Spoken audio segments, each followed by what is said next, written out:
오늘 주시는 말씀은 열왕기상 6장 1절부터 13절까지의 말씀입니다.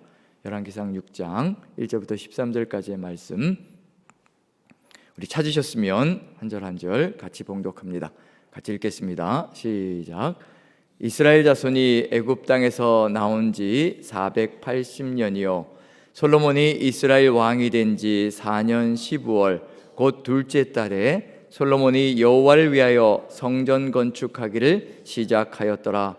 솔로몬 왕이 여호와를 위하여 건축한 성전은 길이가 60규빗이요 너비가 20규빗이요 높이가 30규빗이며 성전의 성소 앞 주랑의 길이는 성전의 너비와 같이 20규빗이요 그 너비는 성전 앞에서부터 10규빗이며 성전을 위하여 창틀 있는 붙박이 창문을 내고 또 성전의 벽 곧 성소와 지성소의 벽에 인접하여 돌아가며 다락들을 건축하되 다락마다 돌아가며 골방들을 만들었으니 하층 다락의 너비는 5규빗이요 중층 다락의 너비는 6규빗이요 셋째 층 다락의 너비는 7규빗이라.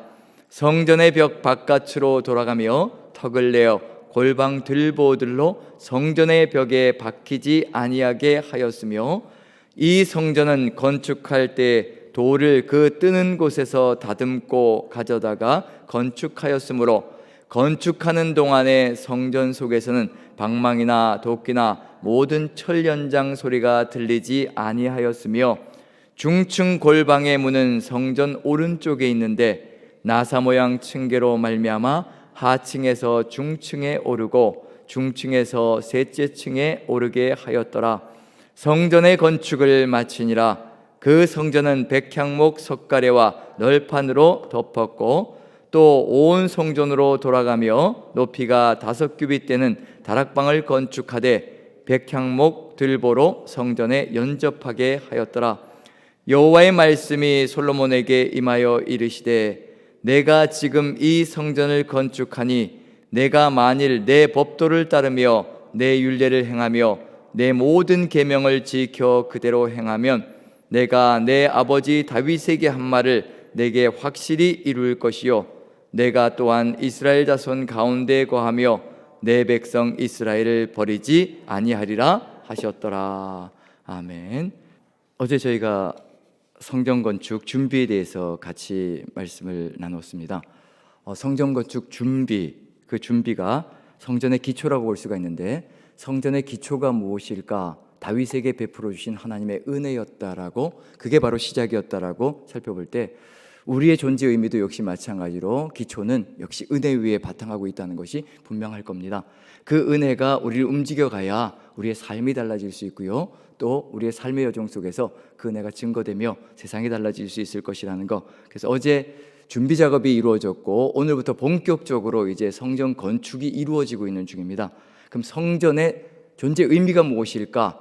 오늘 내용이 바로 그것을 보여주고 있습니다. 성전의 존재 의미.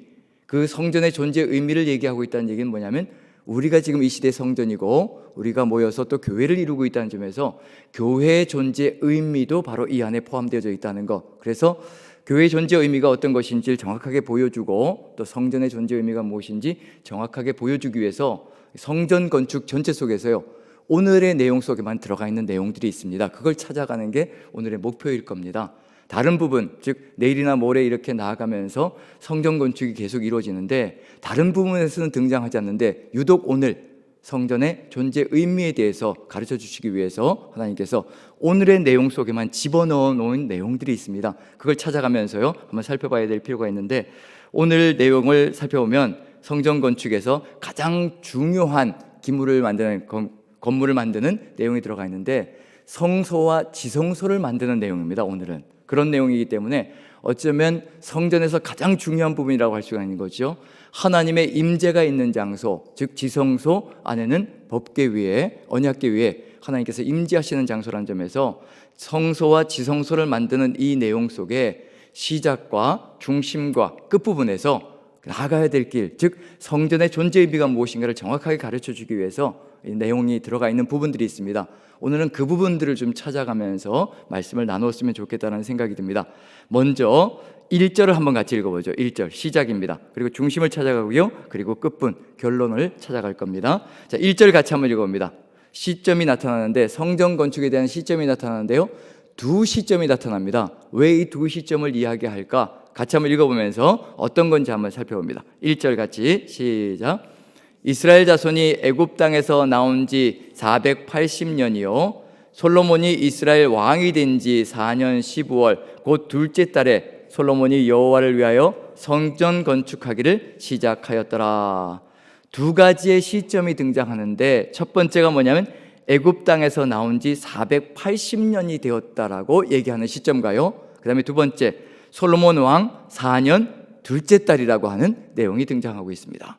솔로몬 왕 4년 둘째 달은 이해가 됩니다. 왜냐하면 그 왕이 통치할 때 몇 년도에 이 성전이 건축되어졌다라고 얘기할 수 있기 때문에요. 건축되기 시작했다라고 얘기할 수 있기 때문에 그 시점은 이해가 됩니다. 솔로몬 왕 4년은요. 그런데 굳이 왜 애굽 땅에서 나온 지 480년이 되었다는 이 시점을 이야기하고 있을지, 그럼 이게 무엇과 연관된다는 얘기냐면요.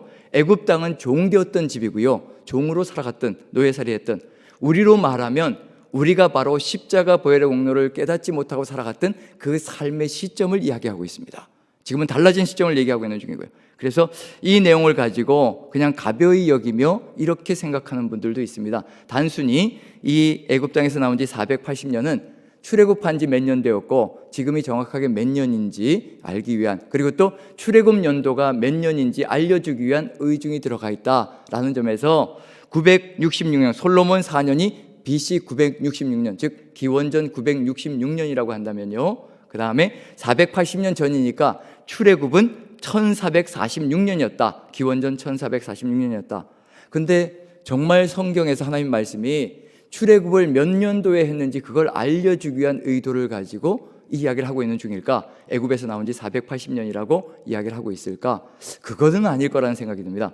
그래서 480이란 이 연도, 기간, 그리고 이 년 속에 상징적인 의미가 들어가 있을 것이라고 생각합니다. 그래서 480년을 나누면 어떻게 될 것인가? 12 곱하기 40이 됩니다. 자, 12 곱하기 40, 상징적인 의미가 뭘까요? 12라는 숫자가 이스라엘 민족을 상징하고 12지파를 상징한다면 거기에 곱하기 40이 들어갑니다. 40이라는 의미는 뭘까요? 완전수, 충족수, 충만하게 이제 때가 되었다. 이제는 애굽 땅에서 나와서 모든 것이 새롭게 시작할 완전히 새로운 시작이 이루어질 수 있는 충만한 시점이 되었다. 그 얘기를 하고 있다는 얘기거든요.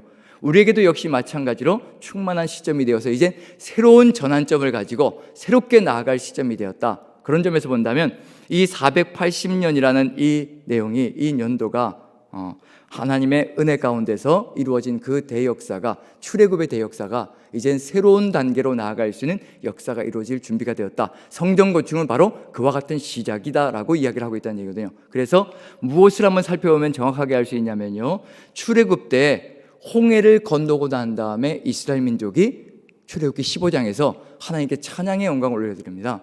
그런데 그 찬양의 영광 속에 뭐가 다 들어가 있냐면요, 이 성전 건축에 대한 내용까지도 다 들어가 있습니다. 그럼 성전 건축이 이루어지면 어떤 역사가 펼쳐질 것인가? 지금 솔로몬 시절에 평화가 이루어지고 있는데 이 평화가 이루어지고 있는 이 시점은 도대체 전 세계를 통해서, 이스라엘뿐만 아니라 온 세상을 통해서 어떤 의미를 가지고 있는가? 이미 출애굽께서 다 보여주고 있습니다. 이 출애굽의 역사가 결국 어디까지 가고 어떤 역사로 이루어질 것인지 그 기대가 이미 거기에 다 들어가 있거든요. 그게 이제 완성되어질 시점이 되었다라고 선포하고 있는 것이 바로 지금 이 480년 되었다는 이 내용입니다. 한번 출애굽기 15장을 제가 한번 읽어볼 테니까요, 지금 어떤 시점이 되었는지 여러분들이 한번 살펴보시면 좋을 것 같습니다. 제가 출애굽기 15장 14절, 15절 그리고 17절, 18절 두 군데를 한번 읽어보겠습니다. 잘 들어보시기 바랍니다. 여러 나라가 듣고 떨며 블레셋 주민이 두려움에 잡히며 에돔 두령들이 놀라고 모압 영웅이 떨림에 잡히며 가나안 주민이 다 낙담하나이다. 주께서 백성을 인도하사 그들을 주의 기업의 산에 심으시리이다. 여호와여, 이는 주의 처소를 삼으시려고 예비하신 것이라. 주여, 이것이 주의 손으로 세우신 성소로소이다. 여호와께서 영원무궁하도록 다스리시도다 하였도다. 여기서 이미 무엇이 들어가 있냐면요, 출애굽기 15장에 주의 기업의 산에 심으시리이다, 시온산에 심는다는 의미가 들어가 있고요, 거기에 덧붙여서 주의 손으로, 이것이 바로 주의 처소를 삼으시려고 예비하신 것이라. 시온산이 이미 처소를 삼으시려고 예비하신 것이고, 주여 이것이 주의 손으로 세우신 성소로서이다. 이미 처소, 즉 시온산에 성소가 세워질 것에 대한 찬양이 이 안에 가득히 들어차 있고, 미래상이 이미 들어가 있습니다. 그럼 성소가 세워지면, 성전이 세워지면 어떤 역사가 이루어져야 될 것인가? 세상을 향해서, 이스라엘 민족 속에서도요, 세상을 향해서 여호와께서 영원무궁하도록 다스리시도다 하였더라. 이게 무슨 얘기일까요? 이 속에 영원무궁하도록 다스리신다, 히브리어 원어로 하면요, 여호와께서 영원무궁하도록 왕이 되어 주시옵소서라는 선포입니다. 하나님께서 이미 계획을 세우시고 세상에 하나님 나라 이스라엘이 평강이 이루어지는 그 순간에, 평화가 이루어지는 그 순간에 이 평화가 바로 온 세상을 향하여 전달되어져야 된다는 그런 의미가 들어가 있는 것이 성전의 의미 속에 들어가 있습니다. 누가 왕이 되셔야 된다는 얘기인가요? 하나님께서 이스라엘의 왕만 되시는 것이 아니라 온 세상을 향하여 하나님께서 왕이시라는 것, 열방의 왕이시라는 것, 만왕의 왕이시라는 것을 선포하는 것이 바로 이스라엘 민족의 사명 속에, 성전의 의미 속에 들어가 있다는 것을 분명하게 선포하고 있는 내용입니다. 그런 점에서 성전의 의미가 무엇인가라고 얘기할 때 하나님의 이 뜻이 선포되어져서, 즉 이 세상을 향하여 하나님이 왕이시라는 것을 선포해 나가는 것, 그게 바로 사명 속에 들어가 있다면, 지금 우리의 사명은 도대체 무엇일까요? 우리도 지금 성전인 거지요. 우리가 성전이라는 얘기는 우리 교회가 바로 하나님의 성전, 왜냐하면 우리 성전이 된 그리스도인들이 모여있는 장소이기 때문에 이 교회도 성전의 역할을 감당해 나가야 된다는 것, 그런 의미라는 점이거든요. 우리가 감당해야 될 그 내용이 무엇일까? 우리도 이미 세상 속으로부터, 애굽으로부터 구원받았던 것처럼 세상의 죄로부터, 우리 자신들의 죄로부터 구원받은 존재입니다. 십자가 보혈의 공로로 이미 구원받은 존재인 거죠. 그리고 성령께서 내주하셨고, 이미 선포하시기를 성령께서 내주하시며 우리가 고백하는 내용이 있죠. 너희가 십자가에 못 박혀 죽인 그 예수를 하나님께서 주와 그리스도가 되게 하셨다. 주와 그리스도가 되게 하셨다는 이 내용, 무슨 선포일까요? 우리의 입술을 통해서 세상을 향하여 예수 그리스도가 바로 주와 그리스도이시다, 우리의 주인이시고 우리의 왕이시고 우리의 그리스도의 메시아이시다, 구원자이시다, 이 선포가 바로 세상을 향하여 이루어져야 된다는 것을 이야기하고 있는 중입니다. 그럼 결국은 우리가 걸어가는 곳마다 세상 속에서 하나님의 나라가 이루어지길 소망하는 마음으로 바로 주 예수 그리스도를 증거하는 사명이 바로 우리의 사명 속에 들어가 있다는 것. 누가 왕이냐면요, 여호와께서 영원무궁하도록 왕이 되어 주시옵소서, 다스려 주시옵소서. 우리도 바로 예수 그리스도가 우리의 주이시고 왕이시다라는 것을 세상 속에서 선포하는 것이 우리의 사명 속에 들어가 있다는 얘기입니다. 자, 그렇다면 이제 그 다음부터 성전이 지어질 때 가장 중요한 게 뭘까요? 왕이시거든요. 우리의 주가 되셨거든요. 그럼 분명히 그 내용이 들어가 있을 겁니다.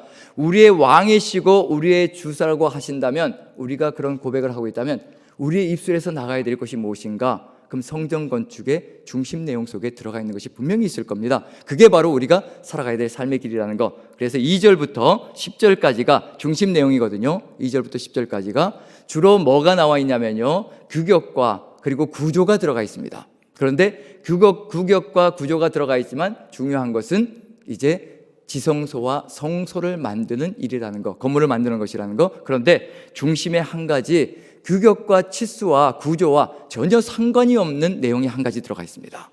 그게 몇 절로 보이시나요? 규격이나 치수나 거기에 덧붙여서 구조, 지성소와 성소의 구조와는 전혀 상관없는 한 절이 중간에 들어가 있습니다. 이게 바로 하나님께서 바로 주와 그리스도가 되시고 왕이 되신다면 우리가 이루어 가야 될, 정말 하나님이 왕이시고 주가 되셨고 예수 그리스도가 우리의 주시라면 우리의 삶은 이렇게 걸어가야 된다. 몇 절로 보이시나요? 7절이 보이시죠? 이 내용은 규격과 치수와 전혀 상관이 없고요, 구조와 상관이 없습니다. 근데 중간에 이게 들어가 있어요. 바로 성전의 존재 목적이 이것이다라고 얘기하는 겁니다. 우리가 하나님을 왕으로 섬기고 있다면 이제 가야 될 길이 무엇인가? 성전의 존재 의미가 바로 이런 것이라는 것을 알려주고 있는 중입니다. 자, 7절 같이 한번 읽어보죠. 어떤 의미인지 같이 읽어보겠습니다. 시작. 이 성전은 건축할 때 돌을 그 뜨는 곳에서 다듬고 가져다가 건축하였으므로 건축하던 동안에 성전 속에서는 방망이나 도끼나 모든 철 연장 소리가 들리지 아니하였으며. 여기서 두 가지로 나눠 볼 수 있을 것 같아요. 천련장으로 다듬지 않았다. 천련장으로 다듬지 않았다. 이 부분에 대해서는 이미 출애굽기라든가 신명기에 의미가 주어져 있습니다. 제가 한번 읽어보죠. 신명기의 내용을 한번 읽어봅니다. 신명기 27장 5절에 보면 또 거기서 내 하나님 여호와를 위하여 제단 곧 돌단을 쌓을 때 그것에 쇠연장을 대지 말지니라. 하나님께서는 무엇을 중요시하느냐면요, 그저 거칠어도 좋다, 소박해도 좋다, 화려하지 않아도 좋다, 그렇지만 중심이 가장 중요하다고 얘기하시는 겁니다. 화려하게 다듬어서 꾸미고 화려하게 만들지 않아도 좋다는 겁니다. 그렇지만 중심에 정신이 무엇인지를 중요하게 갖는 것, 그것이 가장 중요하다. 그것이 바로 하나님의 섬기는 일이다.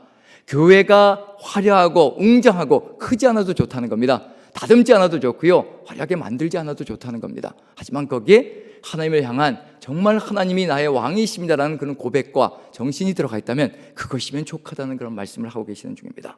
그래서 성전을 건축할 때 그 성전 안에서는 이 쇠연장으로 다듬는 그런 일이 없게 만들어야 된다는 거, 그 얘기는 무슨 얘기일까요? 솔로몬 성전은 화려합니다. 웅장합니다. 성막에 비해서는요 화려하고 웅장합니다. 그렇지만 정신은 절대 잃지 말아야 된다는 겁니다.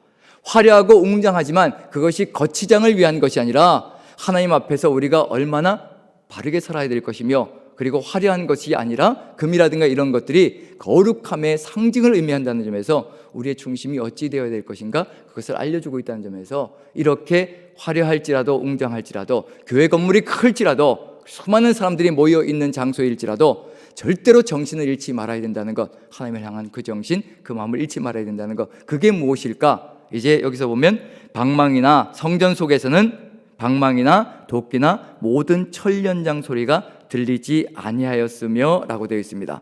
이건 무슨 얘기일까요? 무엇이 생각나시나요? 여리고성을 돌 때 어떤 명령이 있었던가요? 일주일 동안 여리고성을 도는데 절대로 무슨 명령이 들어가냐면 너희는 외치지 말며 너희 음성을 들리게 하지 말며 너희 입에서 아무 말도 내지 말라. 그리하다가 내가 너에게 명령하여 외치라 하는 날에 외치라. 아무 소리도 들리지 하지 말라. 성전에서는 누구의 소리만 들려야 된다는 얘기인가요? 성전 속에서는 오직 하나님의 음성만 들리는 그런 장소가 되어야 될 것이라는 것, 우리가 귀를 기울이고 하나님의 음성을 듣고 그 음성을 따라 살아가는 존재가 되어야 된다는 것이 바로 하나님의 마음속에, 그리고 성전의 정신 속에 들어가 있다는 것을 우리가 안다면요, 오늘 이 내용 속에서, 성전을 건축하는 이 내용 속에서 가장 중요한 것이 무엇일까? 애굽에서 나온 지 480년이 되었다. 이제 완전히 세상과 결별하고 세상과 끝을 내고 이제는 하나님을 왕으로 섬기며 이제 세상 속에 그 왕이 누구이신가를 선포하는 것이 이제 우리의 사명 속에 들어가 있고, 성전된 존재가 살아가야 될 삶의 길이 있고, 그렇게 살아간다는 것은 도대체 무엇일까? 내 소리가 줄어들면서 내 소리가 사라지며 오직 하나님의 소리만 우리의 삶을 이끌어 나가는 것, 그것이 이루어질 때 하나님 나라가 아름답게 하나님의 뜻이 이루어지는 세상이 만들어질 것이라는 것을 이야기하고 있는 중입니다. 그럼 마지막 결론은 무엇이어야 될까요? 마지막 결론은 역시 마찬가지로 이제 누구의 음성에 귀를 기울여야 될까요? 하나님의 음성이겠죠. 그래서 결론은 이렇게 날 수밖에 없습니다. 그래서 11절부터 13절까지 같이 한번 읽어보죠. 이게 우리가 걸어가야 될 삶의 길이고 나아가야 될 삶의 길이라는 거, 11절부터 13절까지 같이 읽습니다. 시작. 여호와의 말씀이 솔로몬에게 임하여 이르시되 내가 지금 이 성전을 건축하니 내가 만일 내 법도를 따르며 내 율례를 행하며 내 모든 계명을 지켜 그대로 행하면 내가 내 아버지 다윗에게 한 말을 내게 확실히 이룰 것이요 내가 또한 이스라엘 자손 가운데에 거하며 내 백성 이스라엘을 버리지 아니하리라 하셨더라. 왕의 길이 무엇이 되어야 될 것인가? 왕 같은 제사장의 길이 무엇이 되어야 될 것인가? 항상 하나님의 말씀을 중심에 새기고, 왕이 걸어갈 때 신명기에도 분명히 들어가 있는 게 있죠. 왕이 되었을 때, 왕좌에 들어갔을 때, 섰을 때 가장 먼저 해야 될 일이 무엇일까? 바로 여호와의 율법책을 복사하여서 머리맡에 두고 평생에 그것을 읽어서 그것을 삶으로 지켜 행할 때 무엇이 이루어진다고 얘기하고 있냐면요, 형제 위에 절대 교만하지 않을 것이라고 분명히 얘기하고 있습니다. 우리가 만약에 하나님의 말씀을 마음속에 새기고요, 정말 낮아지시고 우리를 섬기기 위해서, 우리에게 모든 것을 주시기 위해서 십자가 지신 주님의 그 마음을 우리가 품고 나아간다면요, 절대 교만할 수가 없습니다. 다른 형제 자매를 무시할 수도 없고요, 폄하할 수도 없습니다. 어느 누군가가 다른 형제 자매들에게 무시하고 폄하하고 그리고 거친 말을 쏟아내기 시작한다면요, 그건 잘못 가고 있는 중입니다. 하나님의 말씀을 제대로 묵상하고 있지 않다는 얘기거든요. 하나님의 말씀이 묵상되어져 내 삶이 되어지기 시작할 때 형제 위에 교만하지 아니하고 오직 하나님의 뜻을 이루어가며 하나님 나라 이루어가는 역사가 펼쳐질 것이라는 것, 그게 이루어질 때 이제 하나님께서 하나님의 뜻을 이루어가는 역사가 아름답게 우리를 통해서 이루어질 것을 보여주고 있고요. 그와 같은 일이 벌어진다면 이제 내가 또한 이스라엘 자손 가운데 거하며 내 백성 이스라엘을 버리지 아니할 것이라. 하나님께서 우리 가운데 거하며 하나님의 뜻을 이루어가는 역사, 절대로 우리를 버리지 않으시고 우리와 함께 나아가는 역사가 펼쳐질 것이라는 것. 성전의 의미가 도대체 무엇일까? 성전은 우리의 삶을 하나님께로 온전하게 내어놓는 것, 그것이 바로 성전의 의미라는 것. 우리가 성전이라고 한다면요, 지금 이 순간에 걸어가야 될 삶의 길이 이미 주어져 있습니다. 하나님의 말씀이 오늘도 같이 나누어지고 있다는 얘기는 무슨 얘기냐면, 이 말씀을 따라서 우리가 걸어가는 것이 바로 우리가 나아가야 될 성전의 의미라는 것을 마음에 새긴다면요, 하나님의 소리가 우리의 삶을 이끌어가고 그 하나님의 소리가 바로 하나님의 말씀, 오늘 묵상한 내용이라는 것을 마음에 새기며 오늘도 하루를 주님과 함께 주어진 그 말씀을 가지고 겸손하게 주의 뜻을 받들어서 걸어가며 승리하는 저와 여러분들 되시기를 간절히 축원드립니다.